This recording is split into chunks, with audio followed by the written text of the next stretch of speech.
नामदेव जी रोज जाते थे विट्ठल भगवान का दर्शन करने और रोज प्रार्थना करते, मेरी मैया रोज भोजन बनाती है, आप कभी पाने के लिए आओ ना ठाकुर जी।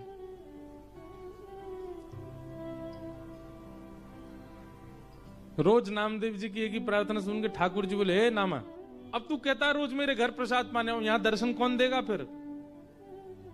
एक काम हो सकता है, बोले क्या? तू मेरी जगह खड़ा हो जा तो मैं जाऊं प्रसाद पाने। नामदेव जी बोले, ये कैसे संभव है? बोले, तू आना, मैं श्रृंगार करूंगा तेरा, बिल्कुल पंडरीनाथ बना दूंगा और फिर मैं जाऊंगा तेरे घर प्रसाद पाने। नामदेव जी बोले, कोई बात नहीं, मैं वंचित रहूंगा, मेरी मां तो प्रसन्न हो जाएगी। नामदेव जी पंडरीनाथ भगवान की जगह खड़े हो गए। अब भगवान सामने खड़े होकर बता रहे, ऐसे खड़े हो। नामदेव जी ऐसे खड़े हो गए। नेत्र बंद कर लो, बोले कर लिए। ठाकुर जी ने स्पर्श करके बिल्कुल श्याम वर्ण के जैसे ठाकुर जी वैसे बना दिया। अब ठाकुर जी बोले, अब तुम पंडरीनाथ हो गए हो? बोले जी। अब याद रखना, 3:30 बजे सुबह काकड़ा आरती होगी, मंगला आरती। और काकड़ा आरती में ये पुजारी लोग बिल्कुल विचार नहीं करेंगे, ठंडे जल से नवाएंगे, ठिठरना नहीं। उसके बाद तुमको दूध से नवाएंगे, ठिठरना नहीं। नामदेव जी बोले, मुझे नहीं बनना पंडरीनाथ। बोले, नहीं, अब तो तू खड़ा ही रहे यहीं पे, अब तेरे को भी तो पता चले मुझे क्या अनुभव होता है। और काकड़ा आरती में नियम होता है कि ठाकुर जी श्री पंडरीनाथ भगवान के मुंह पे मक्खन ऐसे रख देते हैं, मक्खन ऐसे चिपका देते हैं पूरा, और फिर उसके बाद आरती करते हैं ठाकुर जी की।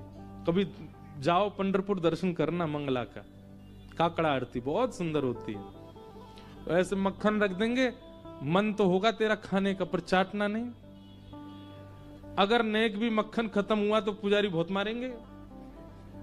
मैं कुछ नहीं करता, मैं केवल चुपचाप खड़ा रहता हूं। उसके बाद तुम्हारा श्रृंगार होगा, और श्रृंगार के बाद फिर द्वार खोल दिए जाएंगे, सब भक्त आके चरणों में प्रणाम करेंगे, और कुछ भी मांगे देना नहीं, सुन लेना। विधि का विधान, कर्म का विधान सब उनको योग्यता दे देगा। तुम सब पर दया करके कुछ भी मत दे देना, नहीं तो लोग कुछ भी मांग लेंगे।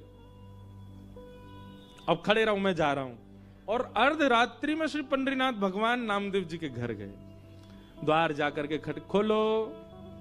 जैसे ही द्वार खोला माने, आहा, जैसे ही द्वार पर पंडरीनाथ भगवान को देखा, नामदेव जी की माता जी तो आनंदित हो गई, चरणों में गिर पड़ी। ठाकुर जी बोले, मैया जल्दी पवाओ, भूख लगी मुझे। ये पुजारी लोग एक ही चीज खवा, पूरन पोली खवाते रहे।